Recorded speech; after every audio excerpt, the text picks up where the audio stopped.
Good morning बच्चों।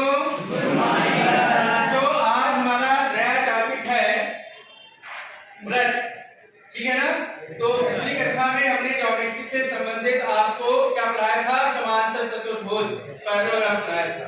तो देखिए वृत्त को हम क्या कहते हैं, इंग्लिश में सर्कल कहते हैं।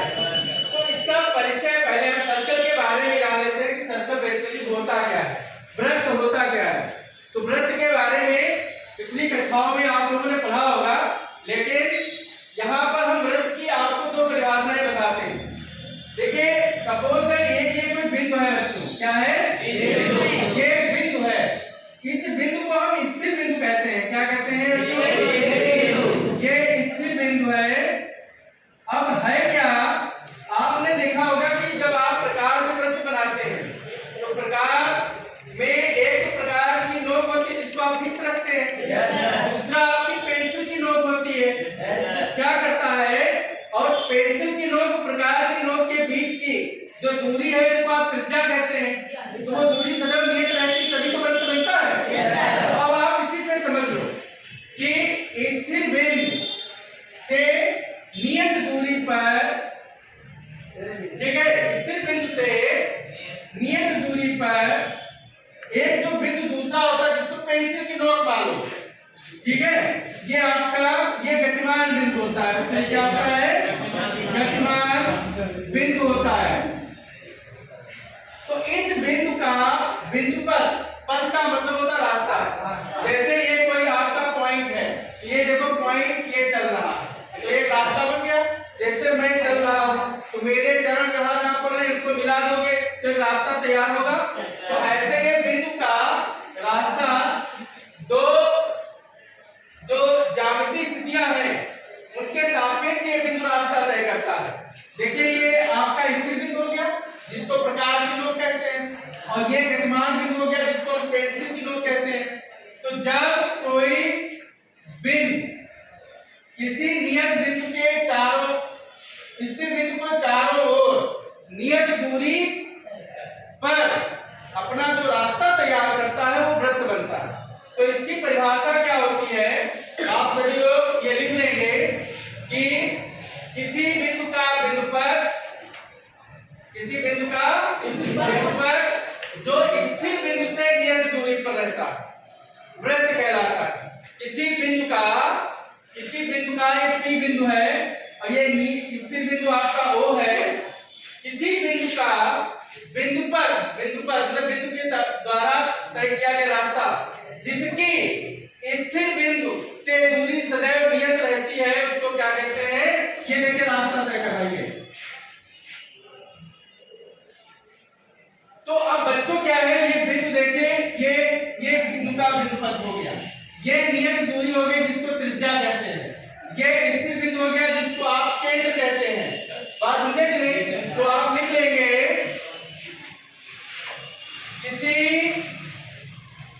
बिंदु का बिंदु पर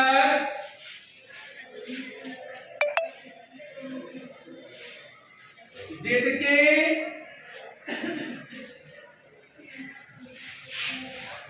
स्थिर बिंदु जिसे कहते हैं वृत्त का केंद्र, से दूरी सदैव नियत रहती है उस बिंदु पथ को क्या कहते हैं बच्चों, वृत्त कहते हैं।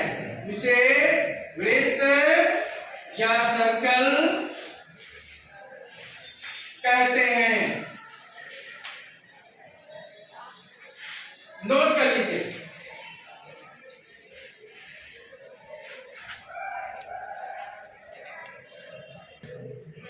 तो बच्चों आपने इतना नोट कर लिया? अब देखिए ये जो नियत दूरी है, नियत दूरी को हम क्या कहते हैं बच्चों, त्रिज्या कहते हैं। नियत दूरी जो आपकी क्या कहलाती है, त्रिज्या कहलाती है। वृत्त की त्रिज्या, इसको अंग्रेजी में कहते हैं रेडियस। ठीक है, केंद्र को क्या कहते हैं, सेंटर। तो ये सारी दूरियां जो है ये सब बराबर होंगी जितनी भी है, ठीक है। और ये जो आपका बिंदुपथ है, जो ये रास्ता तैयार हुआ है बिंदुपथ, ये जो बिंदुपथ है, ठीक है, ये जो इसको हम परिधि कहते हैं, परिधि। ये जो पूरी लंबाई है ये बिंदुपथ की, ये जो पूरी लंबाई है ये आपकी क्या कहलाती है, परिधि कहलाती है। इसको कहते हैं सरकमफेरेंस,